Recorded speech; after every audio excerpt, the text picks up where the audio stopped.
मैं संजय सहनी, जिला मुजफ्फरपुर, बिहार, तमाम श्रोताओं को नमस्कार करता हूँ।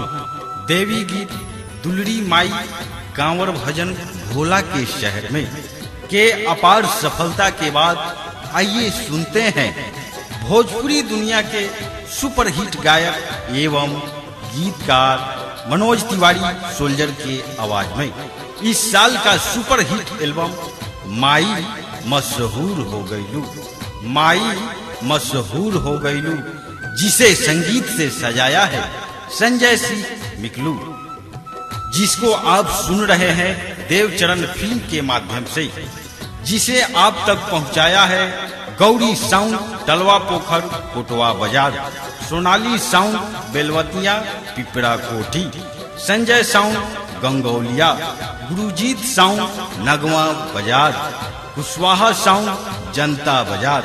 स्टेज शो के लिए संपर्क करें 9955659130।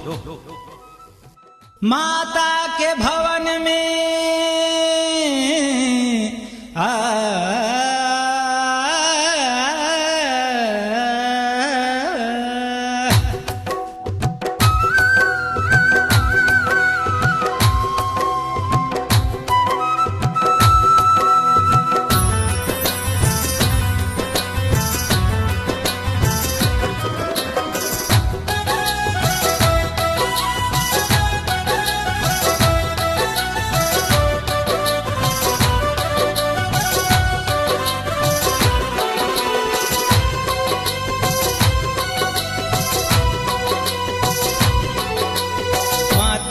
भवन में, माई के भवन में आओ आओ सब मिल आओ, माता के भवन में, माता के भवन में आकर अपनी मुरादे पाओ, आकर अपनी मुरादे पाओ, माता के भवन में, माता के भवन में।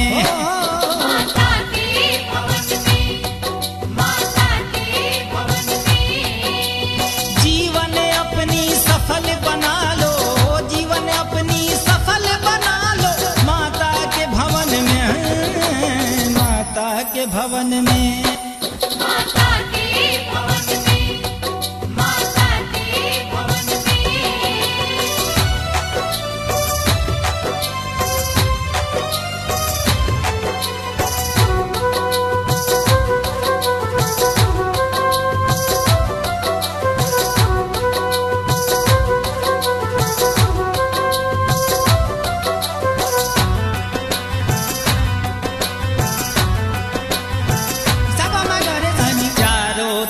है हल्ला हल्ला, चाहे गली हो या मोहल्ला, दर पे इसके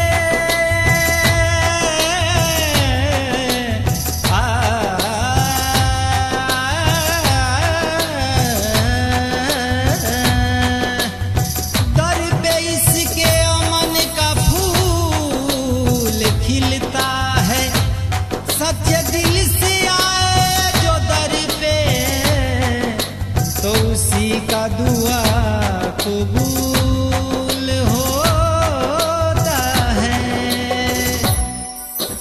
चारों तरफ है हल्ला हल्ला, चाहे गली हो या मोहल्ला,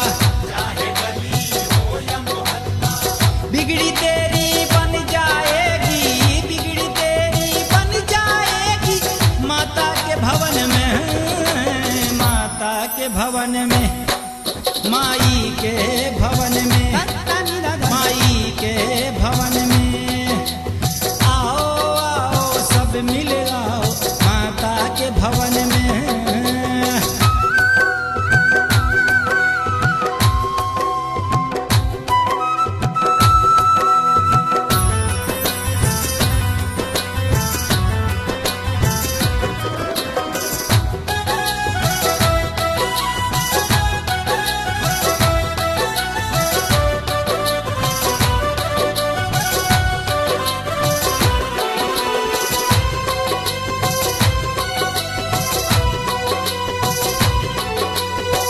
जर्रा जर्रा झूम रहा है, जर्रा जर्रा झूम रहा है, माँ के दर को चूम रहा है। माँ के दर को झूम रहा है, पवन के झोंकों ने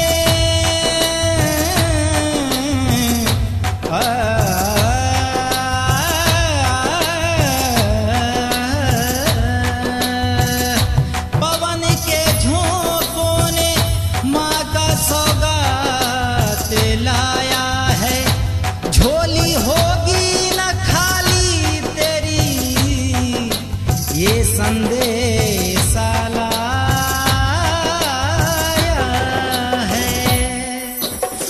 जर्रा जर्रा झूम रहा है, माँ के दर को चूम रहा है।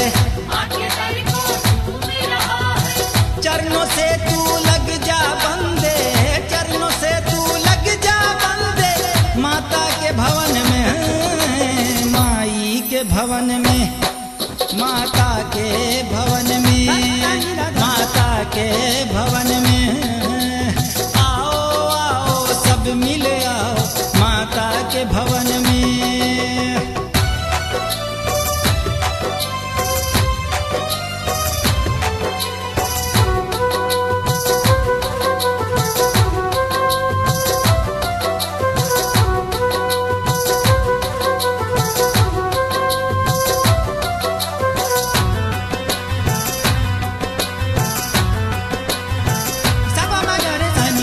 जमाने से खुशी